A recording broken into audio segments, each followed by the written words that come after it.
Good evening and welcome to Midnightmare. I'm your host, Marvin Midnight. Do you ever feel like staying in? Do you ever just want to play video games all weekend and drown yourself in junk food? Well, do I have a story for you.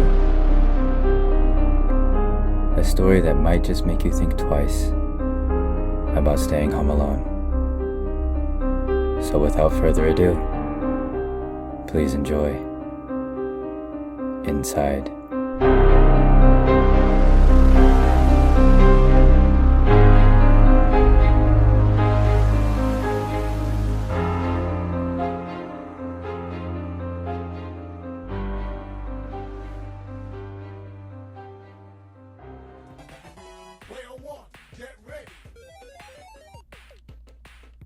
I spend most of my Friday nights like this. Video games non-stop until I can hardly keep my eyes open, and handfuls of whatever snack was closest. I'm not ashamed of it either. This is just how I like to spend my weekends. And sure, people my age like to go out and have a good time in a club or what have you, but I've never been much of an extrovert. Let's just say my social skills are a little below average. Not to mention my lack of friends and virtually no desire to make any. It sounds like hell trying to make plans with 5 other people who would rather go to this bar or that house party, blah blah blah.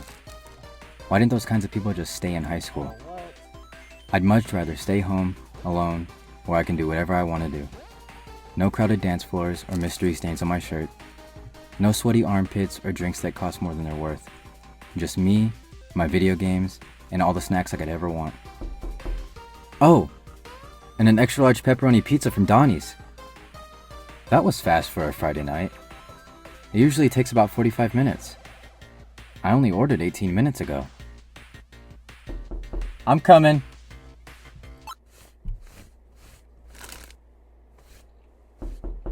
All right, I'm coming. Just hold your horses. Okay, how much was it again? I look up and see nobody. What the hell? I look down the hallway of my apartment building. Nothing. Nobody in sight. That was weird. Oh well. I sit down and resume my game. Maybe somebody had the wrong address?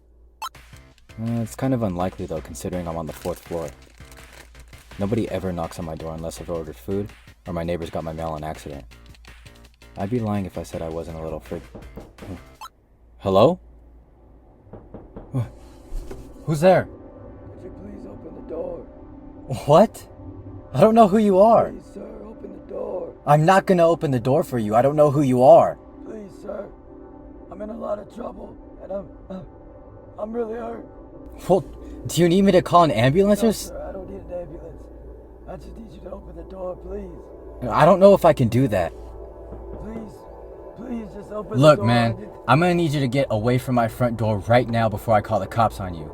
Is that clear? Hello? I get up to see if he actually left.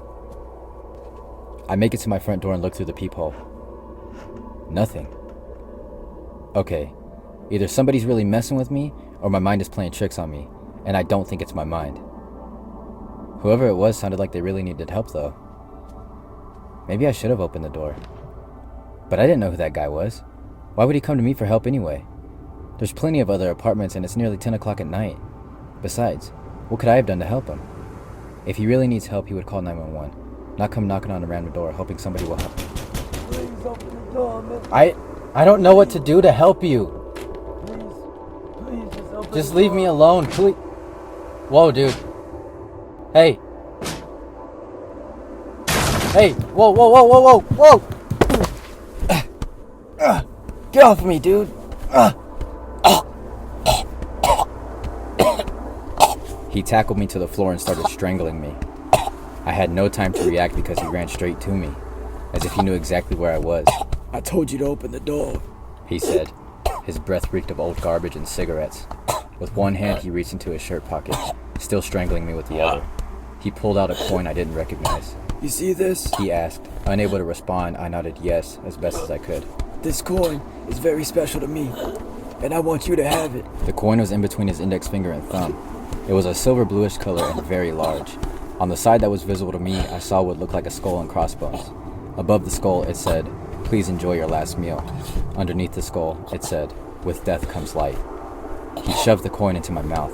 I need you to swallow this, okay? Just swallow it. He had one hand over my mouth. It'll all be over soon, just swallow it. He began to squeeze harder around my throat, and I began to lose consciousness. Before I passed out, he said one last thing to me. You smell good. As I saw more and more stars, he didn't let up and continued to strangle me. With the coin still in my mouth, I stopped struggling, letting myself go.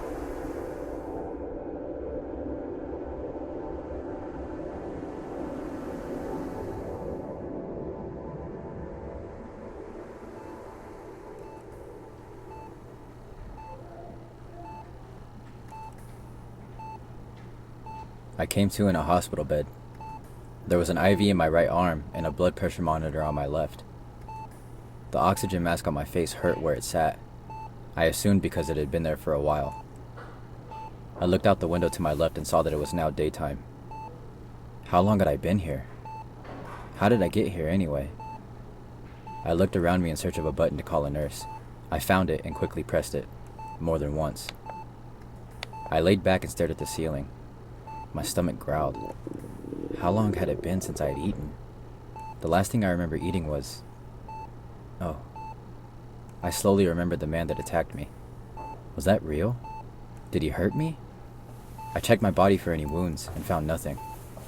That's when I remembered he had strangled me. I rubbed my neck as the nurse walked in. Well... Good afternoon, Mr. Marks. How are you feeling? You've been out for quite some time. He pulled up a chair next to me. I'm feeling okay. Oh, you can go ahead and take that off, sir. It looks like your oxygen levels are doing okay.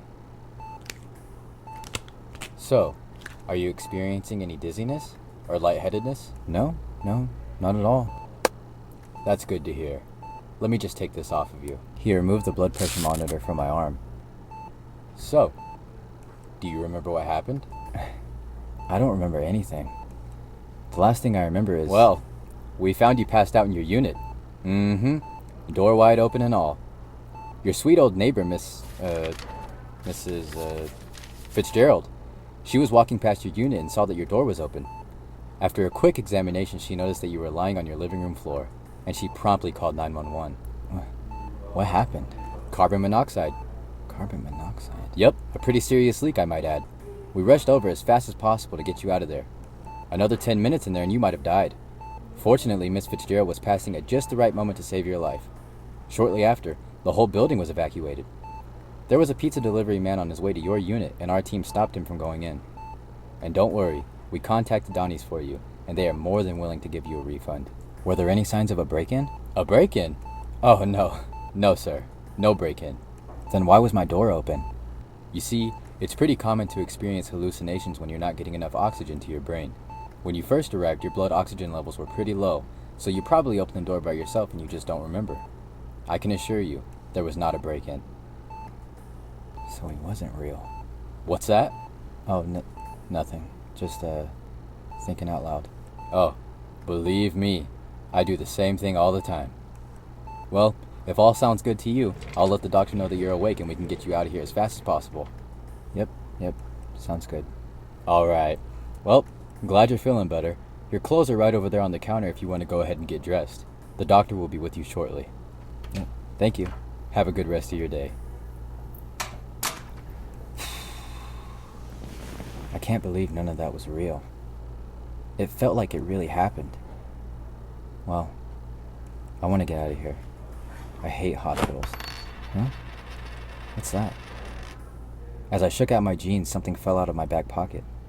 I bent over to pick it up and was shocked at what I saw. It was the coin. Skull and crossbones. Please enjoy your last meal. With death comes light. I quickly checked the other pockets to see if there was anything else. In the front pocket directly opposite of the back where the coin fell out, there was a little piece of paper. I pulled it out and unfolded it. The inside of the paper was covered in black dust. I took a deep breath and blew the dust away. Beneath it, there was a note addressed to me. "What is this, some kind of sick joke?" I said out loud. I looked back down at the note. It read, "For Andrew Marks. Everyone has their day." Chills went up my spine as I read it. I ran back to the bed and pressed the call nurse button. Hyperventilating, I ripped the piece of paper into a million pieces and threw it on the floor. I couldn't control my breath and my lungs burned, making me feel like I was going to be sick. Footsteps approached the door. Nurse, please!" But it wasn't the nurse. It was the man that knocked my door down. My stomach dropped at the sight of him. He approached me slowly. It was almost like he wasn't even walking, more like floating. As he got closer, I realized I couldn't move. The burning in my lungs had moved up to my throat, making my eyes water. He grabbed my throat, squeezing as hard as he could. He leaned forward and whispered in my ear, Everyone has their day.